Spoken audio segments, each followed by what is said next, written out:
ფაქტები, საზოგადოების ჩართულობა, ანალიზი, მთავარი თემები.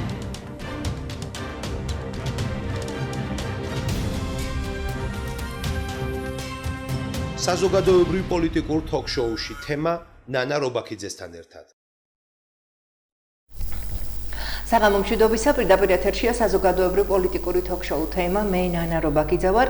წარმოგიდგენთ გადაცემის სტუმრებს ვახო აბაშიშვილი, ქუთაისის მერის ახალგაზრდული მრჩეველთა საბჭოს თავმჯდომარის მოადგილე ილია შალიკიანი და სოფო ილურიძე, ახალგაზრდული რესურსების და მათთან ურთიერთობის კომიტეტის ხელმძღვანელი. ძალიან დიდი მადლობა მობრძანებისთვის, ძალიან მინდოდა ახალგაზრდების მოწვევა, მით უმეტეს საბჭოზე საუბარი და მით უმეტეს რომ ვახო, თქვენ ახართ მესამე მოწვევის უკვე აი ამ საბჭოს თავმჯდომარე, დიდი პასუხისმგებლობაა. გამოცდილება მესმის რომ ასევე დიდია, მაგრამ პასუხისმგებლობა ძალიან დიდია. საინტერესოა, რამდენი წევრისგან შედგება საბჭო, როგორ შეირჩნენ ისინი, რა კრიტერიუმებით და შემდეგ განვაგრძოთ საუბარი საქმიანობის შესახებ. მადლობა ნანა, მიხარია რომ ჩემს მშობლიურ რიონზე ვარ. მაყურებელს თუ კი ვახსოვარ, ჯერ კიდევ ბავშვობიდან აქ გავიზარდე, მიხარია რომ თქვენთან ვარ დღეს და მადლობა რომ ინტერესდებით აქტიურად ახალგაზრდული პოლიტიკით, ახალგაზრდული ამბებით და საქმიანობით. რაც შეეხება საბჭოს, რის გამოც ვართ დღეს მოსულები, მრჩეველთა საბჭო, ქუთაისის მერის ახალგაზრდული მრჩეველთა საბჭო უკვე მესამე მოწვევის არის. მესამე მოწვევაა, რაც მე თავმჯდომარე დამირჩიეს. 33 აქტიური წევრისგან შედგება საბჭო და როგორც ყოველთვის წელსაც ღია კენჭისყრით ვართ არჩეულები, ღია კონკურსის წესით უბრალოდ ცხადდება წინასწარ აპლიკაცია, ავსებს ახალგაზრდა და შემდეგ უკვე გაივლის გასაუბრება, შესაბამისად არჩეული კადრები ხდებიან საბჭოს აქტიური წევრები.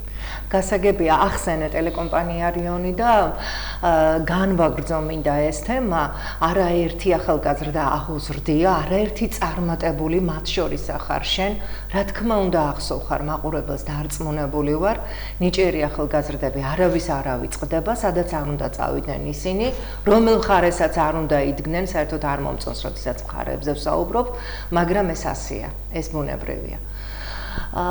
პირველ რიგში, რა თქმა უნდა, მე მაინტერესებს თქვენი საქმიანობის შესახებ, მიზნებისა და ამოცანების შესახებ, რაც დასახული გქონდათ 2024-2025 წლებში, უკვე 2026 წელი დაიწყო და ბუნებრივია შევეხებით, მაგრამ როგორ ჩაიარა მიმდინარე წელმა, რომელიც უკვე უпроსტად გასულმა წელმა, რით შეგიძლიათ იამაყოთ ყველაზე მეტად ეს თქვენ ყველასთან მაქვს ეს კითხვა, რისი მოგვარება შეძელით, რომელიც არის ყველაზე მეტად აღსანიშნავი და რომელმაც სიკეთე მოუტანა არა მხოლოდ თქვენ საბჭოს, არამედ ადამიანებს, რომელთანაც თქვენ გაქვთ კომუნიკაცია, ვინ იტყვის?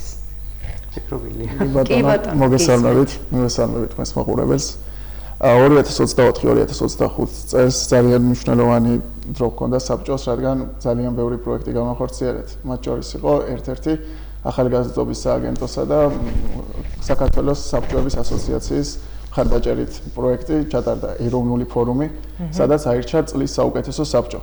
და ეს საბჭო გახდა ქუთაისი, ჩვენი საბჭო და აი ძალიან წლის საუკეთესო საბჭო საქართველოს მასშტაბით? დიახ. გილოცავთ. მადლობა. არ ვიცოდი, ალბათ უნდა მცოდნო და გილოცავ წარმატებები, ძალიან კარგი. ქუთაისის სახელზე კიდევ ერთი მთავარი ქულა დაიდო, მით უმეტეს, როდესაც ახალგაზრდები ხართ ამის ინიციატორები. მადლობა. დიახ. პირველად ჩატარდა ეროვნულ დონეზე და კიდევ უფრო ორმაგად ვიხარია, რომ ეს პირველი ჯილდო წამოვიდა ქუთაისში და ბჭყალებში არ დაუთმეთ სხვა მუნიციპალიტეტებს.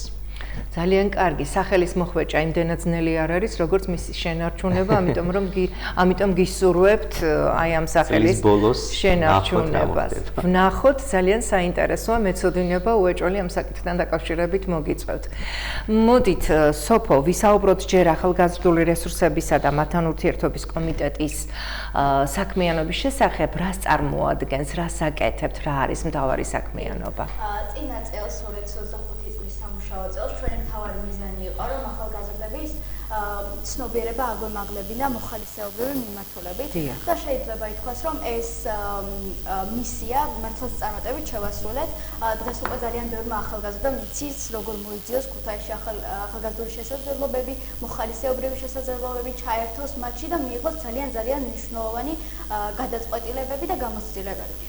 ეს კომიტეტი, რომელიც ხელმძღვანელიც მე ვარ ამ წელს, არის სწორედ ამ საქმიანობიდან გამომდინარე შექმნილი, პირველად ფუნქციონირებს ასეთი კომიტეტი საბჭოში და ჩვენ ვინაიდან რადგანაც დავინახეთ იმის საჭიროება, რომ ერთი წელი მართლაც მცირე დროა იმისთვის, რომ რაც შეიძლება დიდი მასშტაბის ახალგაზრდები ჩავთვალოთ პროექტებში, გადაწყვეტეთ პირდაპირ ამისთვის განკუთვნილი კომიტეტი და სამუშაო ჯგუფი შეგვექმნა, რომ რაც შეიძლება კრეატიული იდეები მოვიფიქროთ ამ ადამიანების მოსაზიდად ასეთ მცირე დროში. სწორედ ამაზე იმუშავებს ეს კომიტეტი, მათთან გვექნება როგორც ფიზიკური, ასევე სოციალური მედიიდან შეხება, კომუნიკაცია აქტიური მცირე ვიდეოების და პოსტების მეშვეობით და დახმარებით რა თქმა უნდა. აი კრეატიული იდეები ახსენეთ და ყველაზე მეტად კრეატიული რაც იყო, რის ირგვლივაც გაერთიანდნენ ახალგაზრდები და თქვენ შეძელით ერთად მუშაობა. ამ წელს სიმართლე რომ გითხრათ, ჯერჯერობით ისევ და ისევ დაგეგმვის პროცესში ვართ, განხორციელებული პროექტების, თუმცა შემიძლია ვახსენო ჩვენი ძალიან მასშტაბური პროექტი, რომელიც იყო გახდი ქალაქის მოხალისე. მინდა გითხრათ, რომ 1500-ზე მეტი ახალგაზრდა ჩაერთო ამ პროექტში საქართველოს მასშტაბით, ქუთაისის მასშტაბით. საქართველოს მასშტაბებზე იმედი მაქვს მოვიცადეთ. გასული ვიყავით წეხან და მიტომ განვაგრძეთ ეს თემა ფაქტობრივად. ეს იყო პროექტი, როდესაც ახალგაზრდებმა თავიანთი ინიციატივები გამოაგზავნეს ჩვენთან. ისინი ეჯიბრებოდნენ ერთმანეთს სხვადასხვა city game-ებში, მაგალითად პროექტების განხორციელებაში, მათ ჩაატარეს სხვადასხვა მოხალისეობრივი საქმიანობები, თუნდაც როგორც არის ელემენტარულად ვიმეს დახმარება, ცხოველების გამოყვება, ასე შემდეგ და ასე შემდეგ. და საბოლოოდ ამ პროექტის შემაჯამებელი ღონისძიება გაიმართა ქუთაისის საერთაშორისო უნივერსიტეტში და აი ზუსტად ჩვენს პეიჯზე რომ ნახოთ ამ პროექტის შეჯამება, მიხვდებით იმ ფოტოდანაც კი რამხელა ენერგია და ემოცია მოდის, როგორი ბედნიერები იყვნენ ახალგაზრდები ამ ღონისძიებით. დარწმუნებული ვარ. ახალგაზრდული სივრცის შესახებ მინდა ასევე ისაუბროთ. რამდენად მნიშვნელოვანია ამ სივრცის შექმნა, ტექნოლოგიებით აღჭურვა და არიან თუ არა აქტიურები ახალგაზრდები, მოდიან თუ არა თქვენთან. რაც შეეხება ჩვენთვის საყვარელ თემას, ახალგაზრდული სივრცე, რომელიც ქუთაისს ასე ძალიან აკლდა და რაც გამოსახული იყო ყველა კვლევაში, ახალგაზრდებს ყოველთვის ჰქონდათ სურვილი, რომ ქალაქში ყოფილიყო სივრცე, სადაც თავიანთ იდეებს რეალიზებდნენ, გარდა ამისა მივიდოდნენ და ელემენტარული თუნდაც იმეცადინებდნენ კომფორტულ სივრცეში. სააგენტოს დახმარებით, ახალგაზრდობის სააგენტოს დახმარებით ეს სივრცე აგიჭურვა 2025 წელს თანამედროვე ტექნოლოგიებით კომფორტული სივრცე შეიქმნა, რა თქმა უნდა, ქალაქის მერიის მხარდაჭერით. სივრცე გამოყო მერიამ, ხოლო აღჭურვა ტექნოლოგიებით სააგენტომ. ძალიან კარგი სოფო მახსენა მოხალისეები და ცნობილია რომ წლის საუკეთესო მოხალისე გამოვლინდა და მას გადაეცა ჯილდო. როგორ გამოვლინდა? ვის გადაეცა და რა ჯილდო გადაეცა? ვისაუბრებ, აქვე მინდა აღვნიშნო 2024-25 წლის საბჭოს მთავარი თემა, პრიორიტეტი იყო მოხალისეობა. რის გამოც ჩავატარეთ სოფომ რაც აღნიშნა გახდი ქალაქის მოხალისე ასეთი პროექტი და შევაჯიბრეთ ბევრი ახალგაზრდა და ჯანსაღი კონკურენცია შევქმნით. რაც შეეხება ჩემთვის ისევ და ისევ საყვარელ თემას, ეს არის წლის მოხალისე. ქალაქში არ არსებობდა ასეთი ჯილდო და ჩვენთვის მნიშვნელოვანი იყო, ჰაერში არ გაფანტული იყო იმ ახალგაზრდების როგორ თქვა, საქმიანობა და შრომა, რასაც აკეთებდნენ და ბევრმა არც კი იცოდა რომ მოხალისეები იყვნენ. და დავანახეთ, რა თქვენ მოგვიყევით თქვენზე და ჩვენ გეტყვით ხარ თუ არა მოხალისე და ბევრი არ მოვაჩინეთ. თუ ვერ გახდა წლის მოხალისე, ჩვენ ხო დავინახეთ ელემენტარული და შემდეგი პროექტებისთვის მოვიაზრეთ.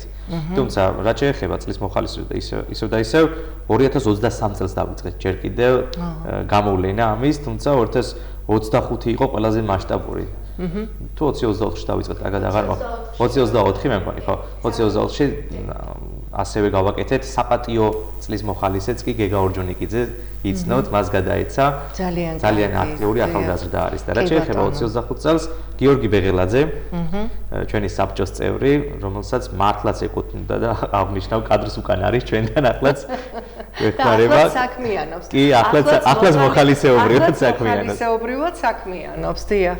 ნამდვილად ეკუთვნოდა გიორგის, რა თქმა უნდა, სხვა კარგი მოხალისეებიც იყვნენ, მაგრამ პროექტების რაოდენობამ აჯობა საბოლოო ჯამში გადაწონა გიორგის მხარეს. გასაგებია, რომ ეს ყველაფერი სამართლიანად მოხდა და არავითარი დაუშვათ კი, კომისია იკრიბება და გამჭვირვალედ. რადგანაც ახსენეთ საბჭოს წევრი, ამიტომ განსაკუთრებით მინდა რომ გამოვყო.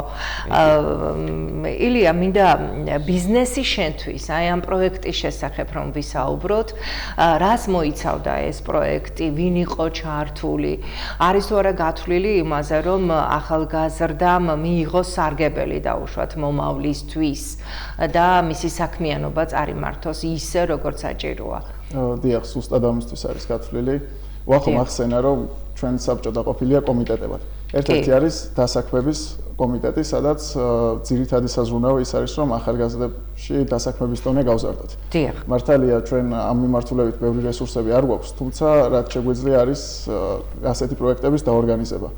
ამ პროექტის ფარგლებში მოხდა ტრენინგების ჩატარება, სადაც ახალგაზრდებს გაეცნოთ ყველაზე აქტუალური პროფესიები, რომლებია რა უნარები სჭირდებათ იმისთვის, რომ ამ პროფესიებით დასაქმდნენ და მიიღონ ის ცოდნა და კომპეტენცია, რომ შემდეგ უკვე უფრო მოახდინონ შრომის ბაზარზე საკუთარი თავის დამკვიდრება.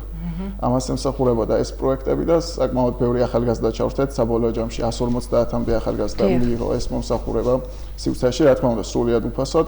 ყავდა მოწვეული ტრენერები და ეს პროექტი დაფინანსდა თავად ახალგაზრდობის სააგენტოს მიერ.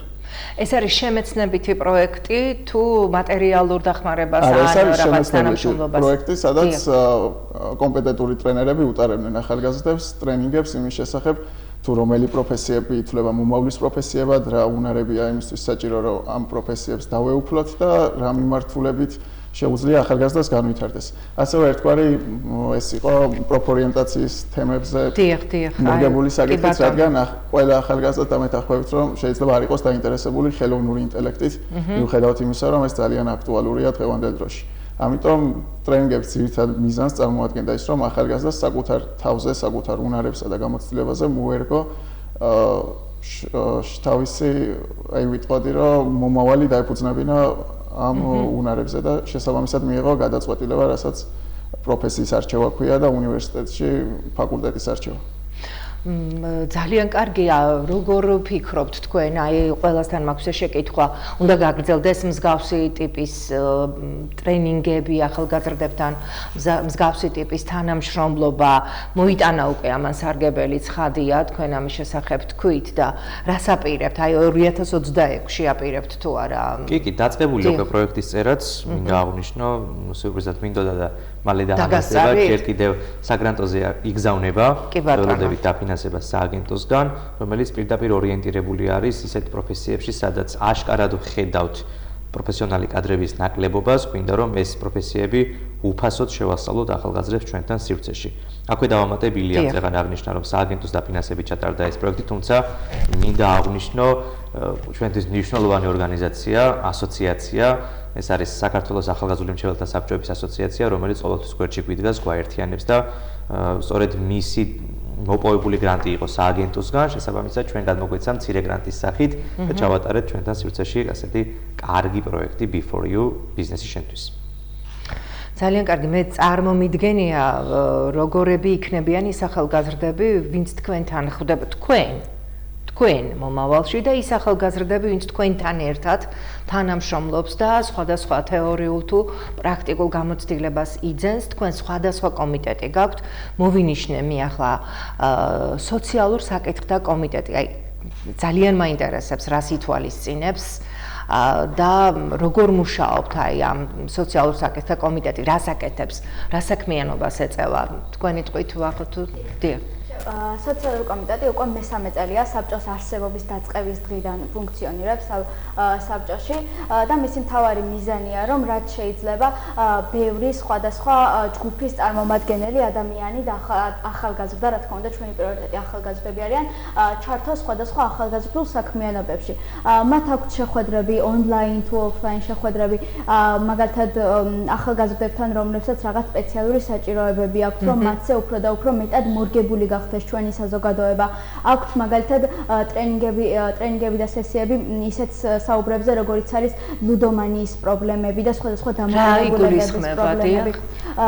დამოკიდებულებების პრობლემები, ასეთი შეხვედრაც ჰქონდა ჩვენ, მაგალითად როგორც არის ლუდომანიაზე დამოკიდებულება, სხვადასხვა თამაშებზე დამოკიდებულება, ამაზე ინფორმაცია მივაწოდეთ სკოლის მოსწავლეებს, ვესაუბრეთ, ძალიან კომპეტენტურმა სხვათა შორის ტრენერმა ჩაატარა ეს შეხვედრა და აუხსნა მათ რა იწვევს ამ დამოკიდებულებებს, რა შედეგები შეიძლება დადგეს და მარტივად რომ ვთქვათ, სოციალური საკითხების სწორედ ამ საკითხების კომიტეტი სწორედ ამ ჭრილში მუშაობდა და რა თქმა უნდა აგრძელებს კიდეც მუშაობას დღემდე.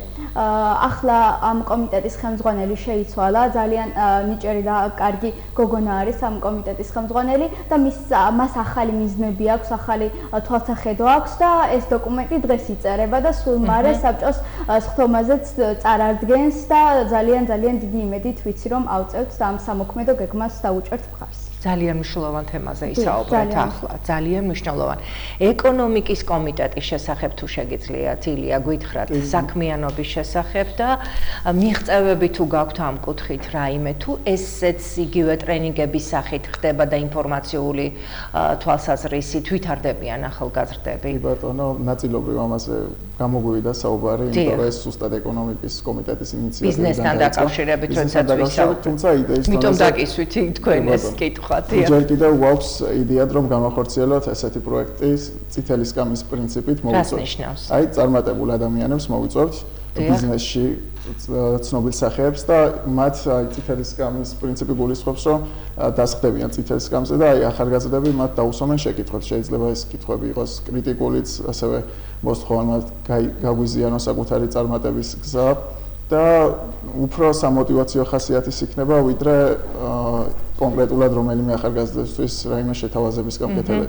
თუმცა ჩვენ ვიცით რომ ეს ცნობილი მეთოდია, საზღვარგარეთ ხშირად ხდება წარმატებული ბიზნესმენების ამ გზით გამოკითხვა და უბრალოდ აი ამ პროექტს ოდესაც ვაკეთებდით, მაშინ გადავწყვეტეთ რომ მაინც ჯობდა before-ო ამ პრინციპით და ამ ფორმატით გაკეთებულიყო, ვიდრე ისევ ეს შეკითხვების რეჟიმში ახალგაზრდებისთვის ინფორმაციის მიწოდება. თუმცა იდეა დარჩება და დარწმუნებული ვარ რომ მალე გამახორციელებთ ამას. შერჩეული ხომ არ გყავთ რომელიმე ბიზნესმენი საორიენტაციოდ ჯერჯერობით არა. ეს შერჩეული გყავს და ზუსტად ეს არის რომ აი აქ არის პრობლემები ზუსტად იმ საკითხში რომ რომელი ბიზნესი დავიყოლიოთ ასეთ შეხვედრაზე და ახალგაზრდებისთვისაც უფრო არამხოლოდ კითხვი პასუხის რეჟიმისთვის იქნება საინტერესო, არამედ შეძლებს ახალგაზრდებისთვის რეალურად რაიმე შეთავაზებას. ერთია ბიზნესი მოხდეს და მეორეა კარგი წარმომადგენელი ყავდეს ბიზნესს, რომ კარგად აგიხსნას, ყველა ერიდება მაინც. რა თქმა უნდა. უშუალოდ პირად საუბარში წამოყვება ბოლომდე, მაგრამ უკვე როცა ვეუბნებით ფორმატს, ცოტა აშინებთ ხოლმე. მესმის, იმიტომ კომიტეტს ბიზნესმენები მაინც საქმეზე არიან ორიენტირებულები. კი, საქმე არის და ეს ახალგაზრდული კი ვცემთ ახალგაზრდებს პატივს, მაგრამ და მრავალი წერტილი გასაგებია. დავამატებ კომიტეტის საქმიანობას, კომიტეტის მთავარი თემა ალბათ მაინც ის არის, რომ ბიზნესს დავანახოთ რომ ახალგაზრდები არ არიან იაფი მუშახელი, ვართ რესურსი, რომელიც უნდა გამოიყენონ სწორად. რაც ძირითად შემთხვევაში ჩვენი ქალაქის სახეზე რო ვთქვათ, პირიქით არის. რატომღაც უნდათ რომ ახალგაზრდა და იაფად გამოვალ. გასაგებია თქვენი სურვილი, რატომ გინდათ ბიზნესმენებთან უფრო უშუალო კომუნიკაცია, ალბათ ისინიც გაიცნობენ ახალგაზრდებს, რამდენად წარმომადგენლობითი არიან ისინი და ახალგაზრდები რა დიდი განათლება, რა დიდი რესურსი გააჩნიათ ახალგაზრდებს და დაინახავენ ახალგაზრდებში დიდ პოტენციალს. მე არ ვიცი, ჩემი წინადადება იქნება, თუ კი რა თქმა უნდა, მაქვს უფლება უბრალოდ მე წინადადებას გეტყვით და თქვენ შეგიძლიათ გაიზიაროთ, შეგიძლიათ არა. მე მაგალითად თქვენს ადგილზე აუცილებლად მოვიყვანდი ისეთ ბიზნესმენს, რომელმაც დაიწყო ნულიდან, დაიწყო საკუთარი შრომით, არავინ არ მეხმარებია, აი ბჭყალებში არ მინდა გამოყენება იმ სიტყვების, რომელიც სამწუხაროდ ჩვეული ამბავია და ვიცით ხოლმე. რაც ხდება რიგ ბიზნესში, დაიწყო საკუთარი შრომით, ნელ-ნელა მიაღწია შემდეგ იმას, რომ გააიჩინა ბიზნესი და დღეს უკვე ხვის კეთილდღეობაზე ზრუნავს და პირველ რიგში ასაქმებს ახალგაზრდებს, იმიტომ რომ უნდა ამ ახალგაზრდების გამოზრდა. მაგრამ ამ კუთხით ალბათ მე არ მინდა პოლიტიკურ ჭრილში გადავიდე, მაგრამ ამ კუთხით ასევე მნიშვნელოვანია ალბათ, რომ ამ ადამიანს და ადამიანებს ბიზნესის აი ამ წარმომადგენლებს ჰქონდეთ თავისუფლება თავიანთ კარგ საქმიანობაში, სწორ საქმიანობაში, სამართლიან საქმიანობაში და თავიანთი გამოცდილების მეორე ნახევარში, როცა უკვე გაიარეს პირველი ეტაპი, არ დაჭირდეთ ეგრეთ წოდებული კედელი და აი ამ კედლის გარეშე ისა განაგრძონ საქმიანობა და არ შეეცადოს ვინმე მათი საქმიანობის შეწყვეტას. ასეც ხდება სამწუხაროდ, ამის მაგალითები მაქვს და დღეს ამ თემაზე ავსაუბრობ. სპორტისა და კულტურის კომიტეტი. სპორტი და კულტურა. ნუ ერთ-ერთი მნიშვნელოვანი, კი ბატონო, ყველა მნიშვნელოვანია ისე სოციალური საკითხი ახლა რომ დაუკვირდეთ ეკონომიკური, არ ვიცი ყველა, მაგრამ სპორტი, რომელზეც ჩვენ ძალიან ხშირად ვსაუბრობთ, რომ ჯანსაღი ცხოვრების წესხელს უწყობს, იგივე ლუდომანიისა და ასე შემდეგ დამოკიდებული თამაშების გარეშე შეუძლია სპორტსმენს ცხოვრება და თუ კი დაუშვათ რაც შეიძლება მეტ სპორტსმენთან გექნებათ ურთიერთობა და მათ გამოცდილებასაც გააზიარებთ ახალგაზრდებში არ იქნება ურიკო. მაგრამ ეს ჩემი მოსაზრება, თქვენ რას აკეთებთ ამ მიმართულებით? ჩვენ ძირითადად ვეთმობთ სპორტის კონცეფციას, რაც გულისხმობს. აი ეს არის დოკუმენტი, რომელიც აი 2026 წლის ჩათვლით აქვს ვადა და ეს ახალგაზრდული კვლევების და საჭიროებების მიხედვით გამოკვეთილია უშუალოდ რა უნდა გაკეთდეს სპორტის განვითარებისთვის ქალაქში. ასევე ჩვენ ვეთმობთ სხვა სტატისტიკებს და ამის მიხედვით უკვე ვიძლევით რეკომენდაციებს, რომ სპორტის მიმართულებით რა უნდა გავაკეთოთ, რომ მოხდეს ჯანსაღი ცხოვრების წესი და სპორტული კულტურის დამკვიდრება და პოპულარიზაცია. ამ შემთხვევაში შემიძლია გავიხსენო დაახლოებით წელიწადნახევრის წინ ჩვენ შევხვდით ახალგაზრდებს, რომლებიც დაინტერესებული არიან ექსტრემალური სპორტით, როგორც არის სკეიტბორდინგი, BMX-ი, ეგრეთ წოდებული როლიკები და ასე შემდეგ. შევხვდით ახალგაზრდებს და მათ გაგვიზიარეს საკუთარი საჭიროება, რომ მათ აღარ ჰქონდათ სკეიტ-პარკი, რომელიც აქამდე მდებარეობდა პიონერთა პარკში. კი ბატონო. და ძალიან ბევრი საშიშროება გამოიკვეთა მაგალითად ის, რომ ამ სპორტით დაინტერესებული ახალგაზრდები არ წყვეტდნენ მაინც გამოყენებას ამ სპორტული აქსესუარების და რაც უკვე საშიშროებას წარმოაჩენდა იმისას, რომ მიიღოთ ტრავმა ქუჩაში, რომელიც არ იყო ეს ინტეგრირებული ამ აქტივობებისთვის და ანუ შესაბამისად მათ არ აქვთ გარკვეული ცოდნა ამ მიმართულებით, ხომ? და რაღაც შემეცნებითი თვალსაზრისით არა, შემეცნებით მეტად აქ არის ინფრასტრუქტურული ამბავი, ანუ გითხრეს, რომ სკეიტ-პარკი რაც აღარ გვაქვს, ან მივდივართ წყალტუბოს გზაზე უკავავთ ამ სხვა სივრცეებს და საშიშია თავადაც გითხრეს და ჩვენ უბრალოდ საჭიროება გამოვკვეთეთ მათთან საუბარში ზუსტად რა ჭირდებოდა და შემდეგ უკვე როგორც პრეზენტაციის სახით, ასევე წერილობითი სახით, დოკუმენტის სახით რეკომენდაცია მივაწოდეთ მერს. ამის შემდეგ უკვე მის მერე გავიდა წელიწადნახევარი და ჩვენ ვიცით, რომ მოსწავლე ახალგაზრდობის პარკში ახალი სკეიტ-პარკი გაიხსნება. ანუ ეს არის არა მარტო სპორტის. ანუ თქვენი ინიციატივა დაგმაყოფილდება. ინიციატივა ნაკლებად იყო. ჩვენ უფრო ვიყავით გამტარი ხიდი ახალგაზრდებსა და მუნიციპალიტეტში გადაწყვეტილების მიღების შორის. და საბოლოოდ ამ შედეგზე გავედით და ზოგადადაც არა მარტო სპორტის და კულტურის კომიტეტის, სოციალურ კომიტეტზე ახსენა სოფომ და სხვა კომიტეტებშიც ჩვენ ძირითად მოვალეობა ვთვლით, რომ არა ჩვენი ინტერესებიდან გამომდინარე რაიმე რეკომენდაციები გავცეთ, არამედ მოვისმინოთ ახალგაზრდების ინტერესები და ახალგაზრდების საჭიროებები. თავიდანაც, როდესაც საბჭო და კომპლექტა გათვალისწინებული იყო, რომ თითოეული ახალგაზრდა უნდა ყოფილიყო თითოეული უბნიდან, უნივერსიტეტიდან, სკოლიდან, რომ ასეც მოხდა კი და პრაქტიკულად ქუთაისის არც ერთი უბანი არ არის ისე, რომ საბჭოში არ ყავდეს წარმომადგენელი.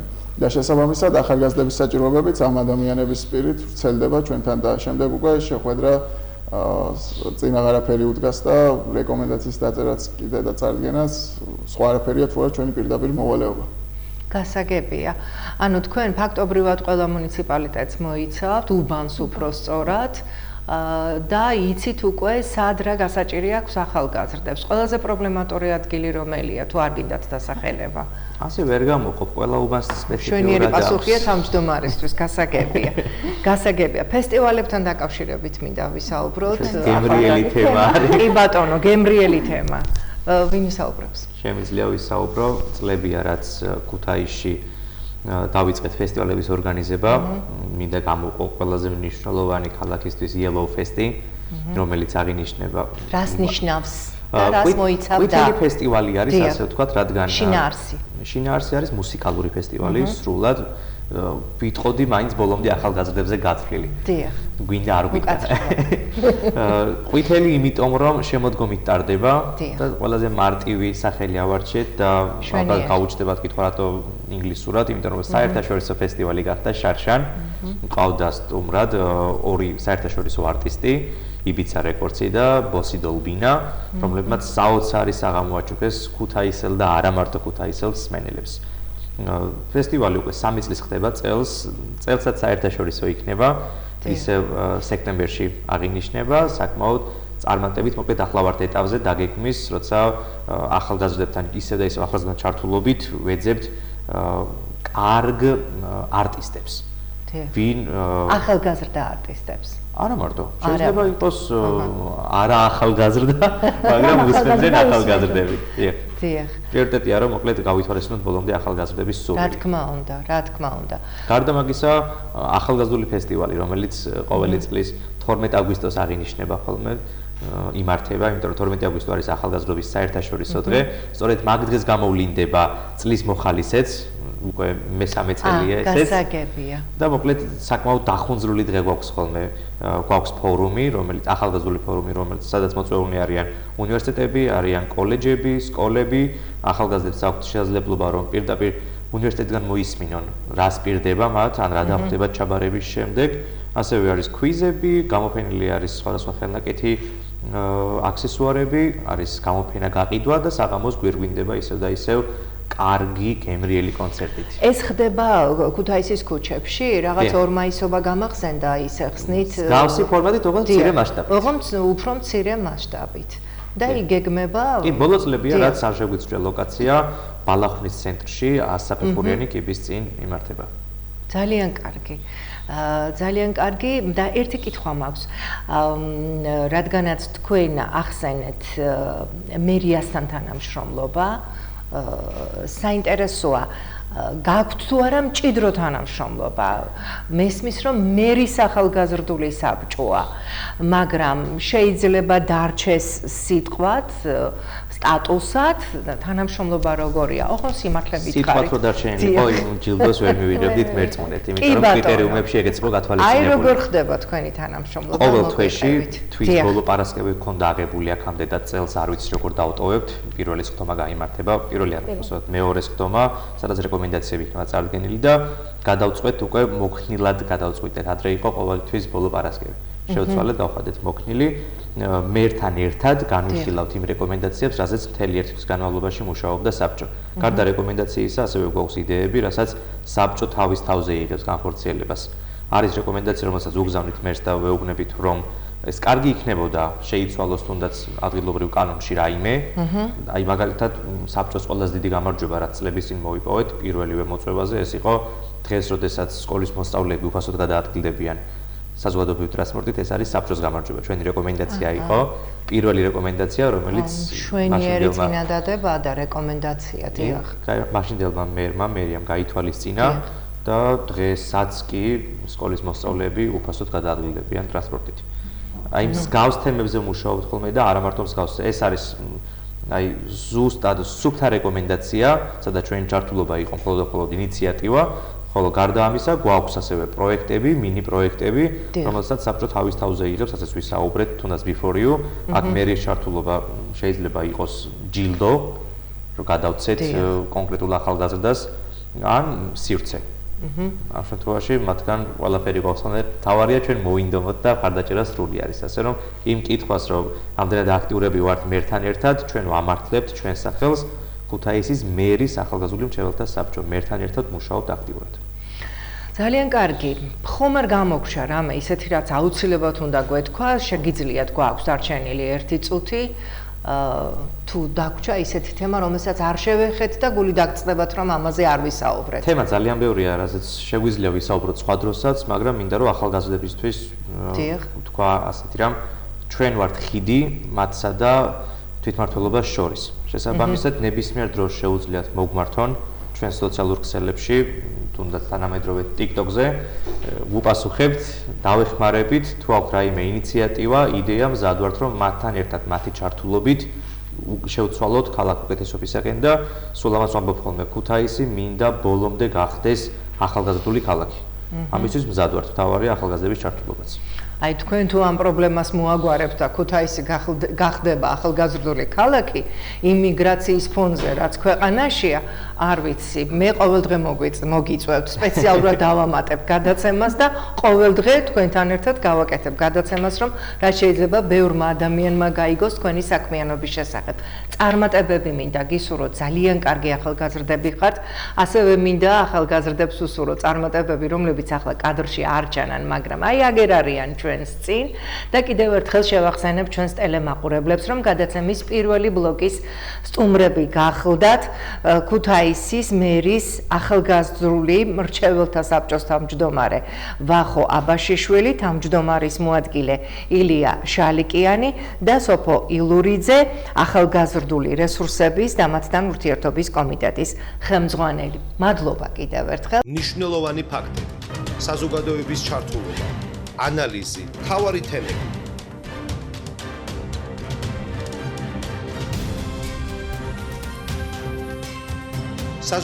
მნიშვნელოვანი ფაქტები, საზოგადოების ჩართულობა, ანალიზი, მთავარი თემები.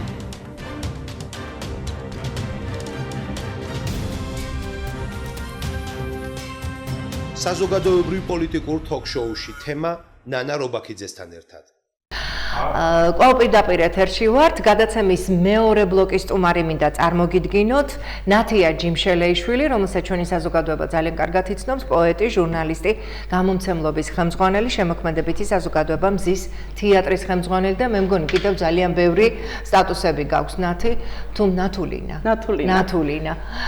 თუმცა აღარ ჩამოვთვლი, ძალიან დიდი მადლობა მობრძანებისთვის. დიდი მადლობა მოწვევისთვის. ნათულინა გააშხე და ჩვენთვის ძალიან საყვარელი ქალბატონის, ანუ თქვენ ხართ ჩემი ნათლია ამ შემთხვევაში და ძალიან აქტიურად ვიყენებ ამ სახელწოდებას, უпростоრად ფსევდონიმად გავიხადე ჩემი საბავშვო ზღაპრებისა. დიდი მადლობა ამისთვის. მადლობა თქვენ, რომ აი ესეთ საქმიანობას ეწევით და პირველ რიგში, რა თქმა უნდა დავიწყოთ ქართულ-თურქული ურთიერთობებით. იმ კოცონით, რომელსაც ცდილობს ნათია ჯიმშელეიშვილი, რომ არასოდეს არ ჩააქროს. იმ ურთიერთობებით, რასაც ტრადიცია უდევს საფუძვლად და ამ ტრადიციის გაგრძელებას ცდილობ ნათია. მე მოხარული ვარ ამისი. მოდი მოგვიყევი, როგორ დაიწყო, ახლა რა ეტაპზე ხართ?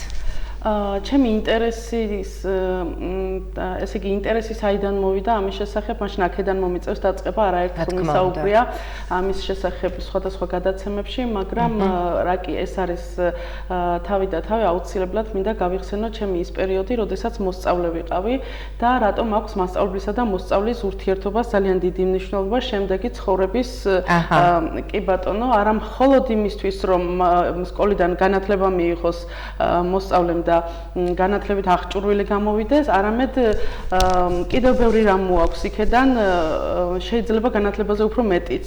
ამ შემთხვევაში ჩემი ისტორიის მასწავლებელი მინდა გავიხსენო და ის გაკვეთილი, რომელზეც დავაგვიანე ერთ დღეს და როცა გაკვეთილის კარი შევაღე, მასწავლებელმა დაატუქსვით მითხრა, რომ მობრძანდი ჯიმშელეიშვილი, ეხლა უკან დაბრძანდი და შენ დასჯილი ხარ დღეს იმით, რომ მე შენს მოსვლამდე ბავშვებთან რა თემაზეც ვისაუბრე, ამას ვერსად წაიკითხავ განსაკუთრებით სკოლის წიგნში და ვერც გაიგონებ ვერსად და ეს იმდენად რაღაცნაირად ისე დამაინტრიგებელი იყო ჩემთვის, მეთქი რა ისაუბრა ასეთი მასწავლებელმა, რასაც მე ვერ წავიკითხავ ვერსად. და ხო და რა თქმა უნდა დავემორჩილე და დავჯექი უკან და ვიყავი ძალიან წყნარად და დაველოდე გაკვეთილის გამოსვლას და როცა გამოვიდა გაკვეთილი, ბავშვები გავიდნენ რა თქმა უნდა დასასვენებლად და მე ვთხოვე ჩემს ნორა მასწავლებელს რომ ნორა მასწავლებელი შეიძლება რომ მეც მითხრათ თუ რაზე ესაუბრეთ ბავშვებს როცა მე არ ვიყავით ხო და მე მახსოვს როცა მასწავლებელი შემოbrunდა ჯგუფში დამისვა წინ და მითხრა რომ ნათია საქართველოს ეს არის 90-იანი წლები მინდა ეს გავიხსენო მე მაშინ ვიყავ მე-6 კლასში მე-6 ან მე-7 კლასში და მითხრა ესეთი რამ მე ვისაუბრე ისეთ იმ ქართველებზე რომლებიც საქართველოს ფარგლებს გარეთ საზღვრის გარეთ არიან დარჩენილი ტაუკლარჯეთი გაგიგონიაო არ მქონდა გაგონილი მინდა გითხრათ იმიტომ რომ მაშინ ჩვენთვის მწირი იყო ეს ინფორმაცია არც ტელევიზია სად იყო ხო არ იყო ესეთი პერიოდი იყო და არც პროგრამაში არ გქონდა სკოლაში და მითხარი რომ რა თქმა უნდა არ მქონდა გაგონილი და მითხრა რომ ის არის ჩვენი ტერიტორიები ქართული ტერიტორიები მოხდა ასე და ასე დარჩა თურქეთის მხარეზე და დღეს იქ ცხოვრობენ ქართველები სავარაუდოდ ისინი ინარჩუნებენ ენას რაღაც ტრადიციებს და მოვა იმის დრო როდესაც თქვენ ერთმანეთს საფუძველი ამ მოვა ის დრო როდესაც თქვენ როდესაც ალბათ ცოტა უფრო შუახნის იქნებით აუცილებლად შეხვდებით ერთმანეთს ეს მითხრა მასწავლებელმა და იმდენად თან მომიყვა ესეთი რამ მათი ტრაგიკული ისტორიები როგორ გადადიოდნენ შემდეგ აქ დარჩენილი და რეპრესირებული ქართველები აჭარიდან როგორ მიდიოდნენ ზღვით იპარებოდნენ ნავებით და ბავშვები უცვიოდათ წყალში და რაღაცა ესეთი ამბები და ეს ჩემთვის იმდენად მძიმე იყო მე-6 კლასელი მოსწავლისთვის და არა მარტო მძიმე უფრო იცით რა იყო რაღაც იყო ჩემში ალბათ ისეთი რაღაცა ისეთი მისია რო ქვია ოღონ მიძინებული და ეს გააღვიძა ამ ამბავმა ჩემში მე დღეს გაკვეთილიდან წამოვედი სახში და ჩემთვის შეიცვალა იმ დღიდან აბსოლუტურად ინტერესები ოჯახ მასწავლებლებს ნორა მასწავლებელი ისა შეიცვალა აბსოლუტურად ინტერესებიც თუ სხვა რამ მქონდა მანამდე გამიზნული იმ დღიდან უკვე სხვა იყო ჩემი მიზანი ყოველდღიურობად შემეცვალა სიზმრებიც კი შემეცვალა იმიტომ რომ მე დავიწყე და ეს ხდება მე-6 კლასში ნახია მე-7 კლასში სავარაუდოდ უფრო მე-6 კლასში მახსოვს და მე დავიწყე ისედაც ვწერდი რა თქმა უნდა ცოტას ლექსებს ჩანახატებს და ასე შემდეგ მაგრამ დავიწყე ჩანახატების წერაც თითქოს მე ვიყავი ერთ-ერთი პერსონაჟი იქედან და პირველ პირში ვწერდი ამ ყველაფერს სიზმრებსაც კი ისეც ვნახულობდი რომ ეს ახლა რა თქმა უნდა ქვეცნობიერი იყო რა თქმა უნდა იქედან მიღებული ემოცია რა ძალიან დიდი ზეგავლენა მოახდინა ამბავმა რაც მასწავლებლისგან მიიღე ინფორმაციის სახით ჩაიბეჭდა გონებაში და უკვე შემდეგ წლების შემდეგ მეჩქარებოდა გაზრდა დაიწყო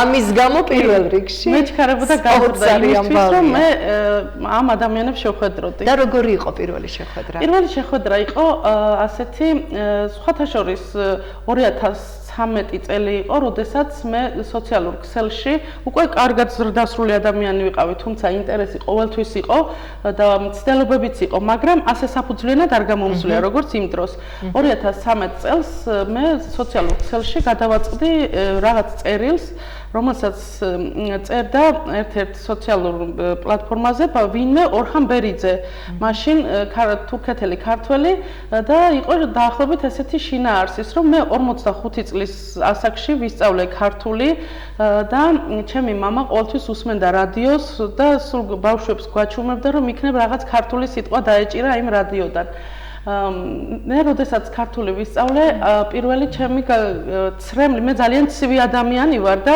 პირველად როდესაც ვიტირე ეს იყო მაშინ როცა მასწავლებელი მასწავლიდა სიტყვა თოხის წაკითხოს და მაშინ წარმოვიდგინე ჩემი წინაპრები როგორ თოხნიდნენ სადღაც ყანას და პირველი იყო როცა ვიტირეო და მაშინ მივედი მამისა და ბაბუის საფლავზე და მე ვუთხარი მათ რომ მე უკვე ქართულად შემიძლია საუბარი ადექით ერთად ქართულად ვისაუბროთ და მე ერთად დავწვეთ მიწაშო და ეს ჩემთვის იმდენად ემოციური ახლაც წარმოვიდგინე რომ ახაც რემლები გაქვს თვალებში და გადავწყვიტე რომ დავკავშირებოდი ამ პიროვნებას და მე მოვძებნე ორხან ბერიძე ბატონი ორხანი არის პირველი ქართველი ვინც მე გავიცანი ჩემი ოცნების ადამიანია თქო ასეთნაირად ვეუბნები მას და დღეს ჩვენ ოჯახის წევრები ვითვართ მე მის ოჯახში ის ჩემს ოჯახში და ძალიან ბევრი რამ ერთად გვიკეთებია დღეს ბატონი ორხანი უფრო ძალიან საყვარელი ადამიანია ჩვენი ქართველებისთვის მან წიგნიც კი დაწერა, საუკუნის სევდა, ასე დაარქვა, თავის ნაშრომებს, თავის მოღვაწეობას ქართული კულტურის კუთხით. ის არის ვეფხისტყაოსნის გამავრცელებელიც, ბევრი იცის ძალიან. კი. და შოთა რუსთაველის კულტურის ცენტრის თანადამფუძნებელი და ამჟამად ხელმძღვანელი ქალაქ სტამბოლში. ანუ თქვენი შეხვედრა ძალიან კარგად დაიწყო და გრძელდება დღემდე. აუცილებლად კი. ნათია, ვიცი რომ ხშირად ჩადიხართ თურქეთში და გადაცემის დაწყებამდე გეკითხებოდი, ბოლოს როდის იყავით თქო და მარიამობასო. და აი რატომ დაამთხვიე მარიამობას თურქეთში ჩასვლა? თურქეთში წელიწადში რამდენჯერმე მიწევს მე ვიზიტი ეს კულტურული საქმეების გამო. მაგრამ მე მარიამობას ბოლოს ვიყავი ტაოკლარჯეთში, უпростоრედ ჩავშეთში, ქართულ სოფელ ბაძგირეთში.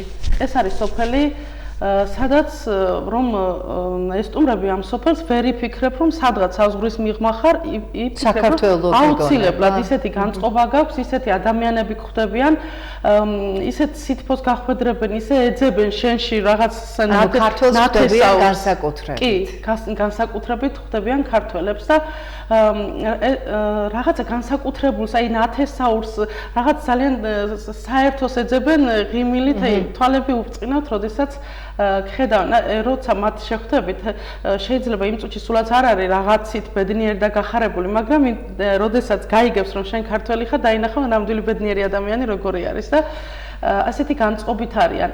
მე მარიობა მინდოდა იქ გამეტარებია, იმიტომ რომ მე ვიცოდი სოფელ ბაძგირეთში ტრადიცია მარიამობის დღესასწაულის აღნიშვნისა. ეს ქართულ ტრადიციაზეა საუბარი თუ ზოგადად ტრადიციაზე?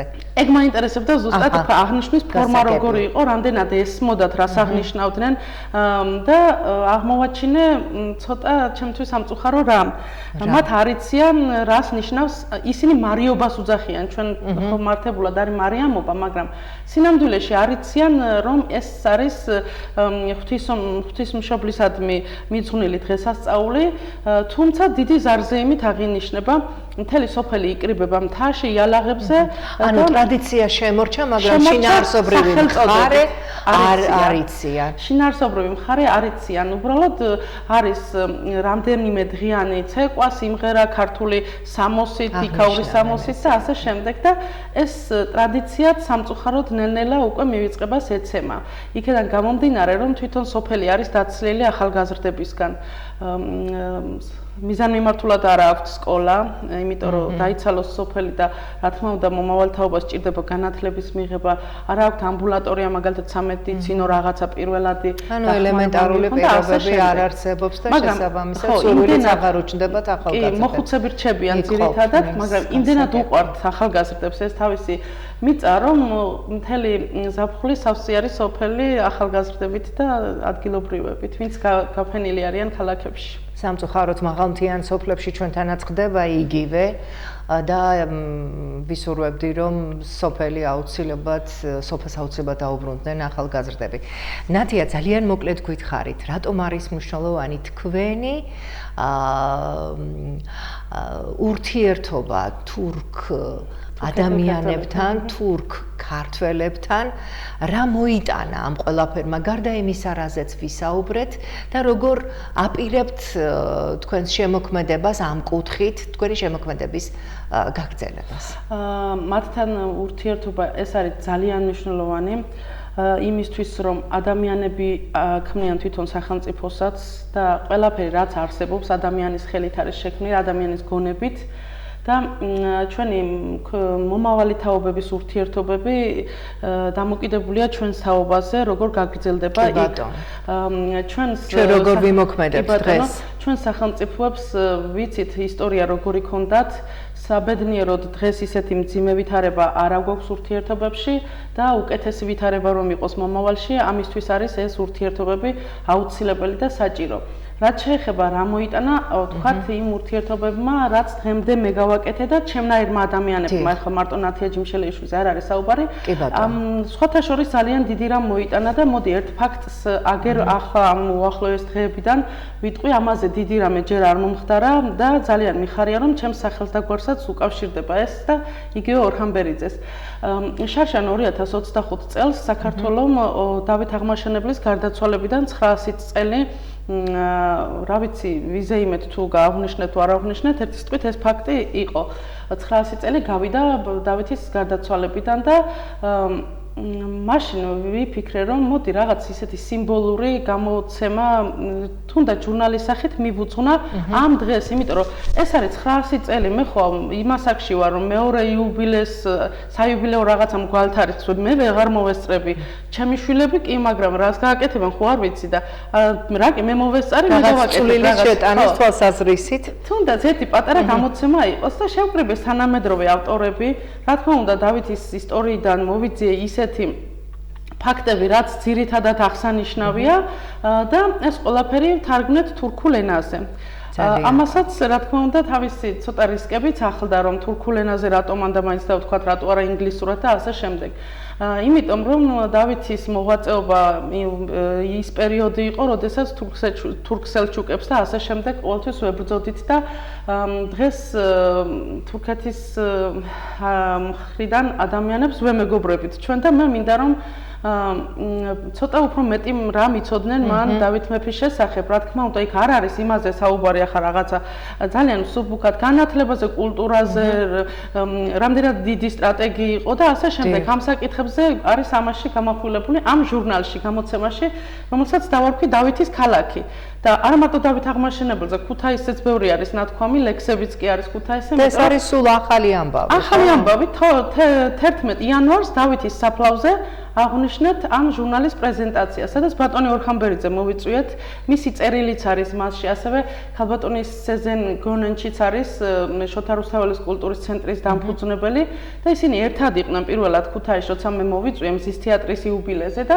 მაშინ ყავდნენ გელათში.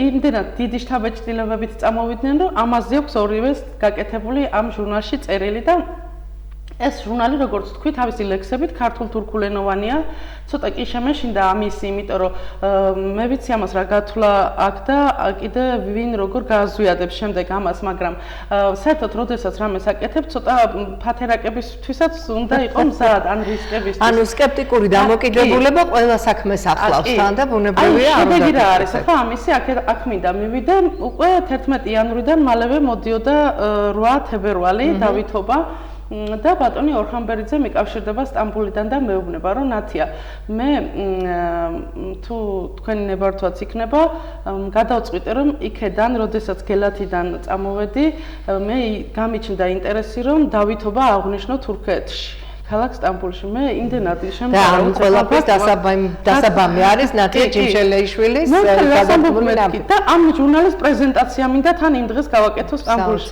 მოვთხარ რას ამბობს სტამბოლში დავითობა როგორ უნდა აღნიშნო მეთქი მეუთხარი გაიაზრე მეუთხარი დავითის ისტორია როცა შეიძლება ყველაფერი ჟურნალში არ წერია მაგრამ ჩვენ ხო ვისაუბრეთ იქ პროფესორები ყავდნენ მოწვეული და ყველამ თავისი სიტყვა თქვა და მე ყველაფერი კარგად ვიცი ისედაცო მითხრა და ამიტომ მე მინდა რომ დავით აღმაშენებელი თურქეთში უკეთესად გავაცნოთ საზოგადოებასო და აი დიდი ზარზეიმით შოთა რუსთაველის კულტურის ცენტრმა დავითობის დღესასწაული 8 თებერვალს აღნიშნა პირველად დედამიწის არსებობის მანძილზე ძალიან დიდი ფაქტია ეს არის ნამდვილად დიდი და ისტორიული ფაქტი. მე არ ვიცი ამას რომ ვიხსენებ, მგონია რომ სიზმარსყვები. მასალები თუ გაქვთ რაიმე ფოტოსურათები, ვიდეოფირი, შემონახული, ამას ჩანაწერი, დაუშვათ ინტერვიუების სახით. კი, ყველაფერი მაქვს. ალბათ ესეც აიკინძება ჩვენი დღეს ნათია ჯიმშელიშვილის მიერ. კი, ყველაფერი მაქვს. მე ჩართვა მქონდა ქუთაისიდან მქონდა ვიდეო ჩართვა ამ ჩემი ჟურნალის პრეზენტაციაზე მე ფაქტობრივად ფიზიკურად ვერ დავესწარი, მაგრამ ესწრებოდა ძალიან ბევრი ქართველი ემიგრანტი, იქაური თურქეთელი ქართველი და ეს იყო აბსოლუტურად კულვარულად არა, ღიად იყო ეს ყველაფერი, დიდი ხანი მიმდინარეობდა რეკლამები და ასევე გაუშვეს ფილმი ესა მამლუქი ფილმი და მე ამაზეც ცოტა გაკვირვებული და შემთხვევით სტამბოლში ხართ და ყველაფერი იყოს ისე როგორც არის. საზოგადოების დიდი ნაწილი, ბევრი ადამიანი იყო ალბათ შეკრებილი. ბევრი ადამიანი იყო, მათ შორის 1 და 2 და ნიშნულობა აქვს როგორი ადამიანები რა თქმა უნდა. ისტორიკოსები იქაური, ისტორიკოსები, მკვლევარები, ვინც არქივზე მუშაობს დღესაც ქართულ თურქულ ურთიერთობებში და ასე შემდეგ და აი ესეთი ადამიანები იყვნენ იქ შეკრებილები და რა ვიცი მე ძალიან ბედნიერი არა მარტო ქართველები, ანუ წარმომავლობით ქართველები, თვითონ თურქებიც ესწრებოდნენ. ძალიან კარგი საქმე. დიდი ამბავი მოხდა მოკლედ. ძალიან კარგი საქმე და წარმატებები მინდა გისურვოთ აი ამ საქმეში პირველ რიგში, იმიტომ რომ ბევრ ამას აკეთებთ ნათია, მაგრამ ყველაზე მნიშვნელოვნად მე პირადად თქვენი საქმიანობიდან მაინც ვთვლი რომ არის ეს ქართულ-თურქული ურთიერთობები, რაღაც შინაურული ურთიერთობები, გადაცემის დაწყებამდე ვსაუბრობდით რომ მე არ მიყვარსო სასტუმროში გაჩერება, ოჯახებშიო თუ გამაჩერებენ მირჩევნია, იმიტომ რომ მათი ტრადიციებიდან კიდე რაღაც წამოვიღო და უშუალო საუბრებიდან კიდე უფრო განვამტკიცო ჩვენი ურთიერთობები, წარმატებები ამ კარგ და დიდ საქმეში. ახლა უკვე გადაცემის ბოლოსკენ მივდივარ, ძალიან მალე გადის დრო, როდესაც საინტერესო სტუმარი არის და მართლა კარგ ამბებს როდესაც ყვებით, ახლა დავით აღმაშენებელზე და იმ ხელო ღონისძიებაზე არ ვიცი, მეტი უკეთესი რა უნდა გაგეკეთებინათ ერთ ადამიანს საქართველოს. აი ეს მოიტანა ამ ურთიერთობებმა და ეს ფიქრობ რომ მეტი არაფერი რომ ნამდვილად ღირს მსგავსი ურთიერთობები აი იმათ თუნდაც რაც ახლა მოხდა უახლოეს პერიოდში არ ვამბობ სხვა დანარჩენ შეხვედრებზე. ნუ ერთ-ერთი კიდე ინიციატივა თქვენგან იყო მოფერება ადამიანების და ძირითადად როგორც ვიცი ქუთაისელ ადამიანებს ქუთაისელ საზოგადოებას შეეხმიანეთ თუ კიდე არა მე მხედველობაში მაქვს წიგნი მე ვარ ბედნიერი ანუ ეს თქვენ საქართველოს მასშტაბით შეკრიბეთ სხვა და რა კრიტერიუმებით შეარჩიეთ ამასაც ავიც ეს ალბათ ჩემი ბუნებიდან გამომდინარე მოდის ის რომ ყოველთვის უკმარისობა მჭირს ადამიანებს ამას ალბათ ფსიქოლოგები უკეთესად ახსნიან რა ფაქტია ეს მაგრამ მე ყოველთვის მაქვს იმისი განაკლისი რომ რაღაცა ეხა რომ წავალ დღეს მე თქვენ წესიერად ვერ მოგეფერეთ და მე არ ვარ კმაყოფილი ამისი და სულ ესეთი უკმარისობის განცდა მრჩება პირიქით არა რომ მე ვერ მომეფერნენ მე დავაკელი ყურადღება ასე მგონია ყოველთვის და ესე იგი 2019 წლიდან დავიწყე ესეთი რუბრიკა მე ვარ ბედნიერი შენით. რუბრიკა რომელიც ესე იგი აერთიანებს ძალიან ბევრ ადამიანს. დაახლოებით 300-ზე მეტი ადამიანი მყავს გაერთიანებული უკვე ამ რუბრიკაში არ ვიცოდი ნამდვილად. ხო და 300-ზე მეტ ადამიანს მოვეფერე 2019 წლიდან 2025 წლამდე. და ეს ყველაფერი შევკინძე წიგნად, იმიტომ რომ მე ვარ ბედნიერი შენით, ეს სიტყვები მოვიდა ერთ-ერთ ღონისძიებაზე, როდესაც მე გამომიძახეს სიტყვაში, რომ ამ ადამიანისთვის რაღაცა ისეთი მეთქვა, რაც ეკუთვნოდა და იმდენი ვისაუბრო, იმდენი რომ მაინც ვერ უთხარი ის რისი თქვაც მინდოდა და როცა დავჯექი, მაშინ ვიფიქრე, ხა მეთქვა უბრალოდ რომ მე ვარ ბედნიერი შენით და წინადადება. და ეს რა კაი რაღაცა მომაფიქრდა მეთქი, მე ვიფიქრე, რამდენი ადამიანისთვის მაქვს მე ეს სათქმელი და აი იქიდან დაიწყო შემდეგ ეს რუბრიკა. და გაგრძელდება ალბათ, ხო? ეს რუბრიკა, იმიტომ რომ უკვე წიგნის სახელი. არა, გაგრძელებულია უკვე, იმიტომ რომ წიგნის ამ წიგში არის 115 ადამიანი შესული. ყველა არ არის, რა თქმა უნდა, ვისაც მოვეფერე, მაგრამ 115 ადამიანი შეიკრიბა და წიგნის კეთების პროცესში მე შევწყვიტე ამ თვითონ რუბრიკაზე მუშაობა, იმიტომ რომ ეს ყოველდღიური რუბრიკაა, ყოველდღე ვიღაცას ვეფერები. დილით ადგება ადამიანი და მე ვიტყვი მაგას, იმიტომ რომ დილით ავდექი, ნუ ხა მოვილია საქმე გავხსენი ტელეფონი და უცებ ტელეფონში ჩანს ჩემი ფოტო, რომელიც არავისთვის არ მიმიცია. არ მიმიცია, უნებავთო თუ აიღო ვიღაცა. და წერია მე ვარ ბედნიერი შენით. ჩავიკითხე ბოლომდე, სიმართლე გითხრა, გული ამიჩუღდა, თნებლები მომადგა, რა თქმა უნდა მე სიამოვნა გამიხარდა. და მე უკვე კიდეც გქონდა კომუნიკაცია და ძალიან დიდი მადლობა გითხარი. ვიცით, სრულიად ფერადი წიგნია, ეს მე გადავწყვიტეთ, რომ წიგნად გამოგვეცა, იმიტომ რომ ამდენი სიყვარულის დაკარგვა თვითონ ადამიანებს არ უნდათ და ბევრს გაუჩნდა ინიციატივად, რომ ხო ეს ყოფილიყო წიგნის სახით და აი ვინც გახდით შემდეგ მსურველები, რომ ეს ამ წიგნში მოთავსებულიყავით, აქ არის მაღალ პოლიგრაფიულ დონეზე არის შესრულებული და ხა თქვენ გვერდს ვეძებ. წიგნი არის სპეციფიკურად შედგენილი როგორ? ანუ წიგნს არ აქვს დასასრული. თქვენი გვერდი მანდ მაინც ვერ ნახე, მაგრამ თქვენი წიგნი ორივე მხარეს არის ერთნაირი, აი მინდა ვანახო. საზოგადოებას და ორივე მხრიდან იწყება ერთნაირად. შუაში ტრიალდება, ორივე მხრიდან იწყება წიგნი. ესეც კიდე რაღაც იმიტომ რომ ამას საფუძველი ბედნიერება და არ მინდა რომ დასრულდეს ბედნიერება და ამიტომ წიგნს დასაწყისი აქვს, მხოლოდ არ აქვს დასასრული. ძალიან კარგი.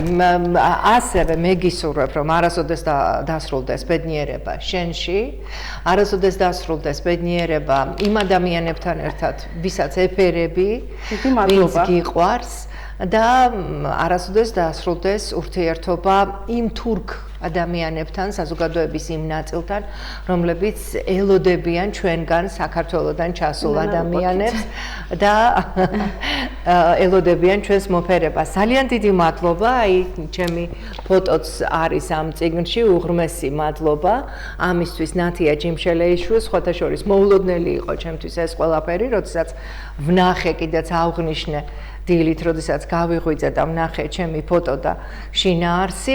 ძალიან დიდი მადლობა ნათია და წარმატებები მინდა გისურვო. დიდი მადლობა მოწვევისთვის. და კიდევ არაერთხელ ვისურვებდი რომ იყო ჩემი გადაცემის სტუმარი და ნათულინამ მოყვეს იმ ამბების შესახებ, რომელიც ყველაზე მეტად აინტერესებს საზოგადოებას. დიდი მადლობა აუცილებლად. დიდი მადლობა ძვირფასო ტელემაყურებლებო, მე ამ ფორმატით გემშვიდობებით, სამშაბათს შევხვდებით ამ ფორმატით ერთმანეთს, ხოლო პარასკევს 19 საათზე შევხვდებით გადაცემაში ჯანმრთელობის საათი, სადაც ვისაუბრებთ ძალიან საინტერესო და მნიშვნელოვან თემებზე. ასე რომ პარასკევამდე გემშვიდობებით, ნახვამდის. მნიშვნელოვანი ფაქტები, საზოგადოების ჩართულობა, ანალიზი, მთავარი თემები.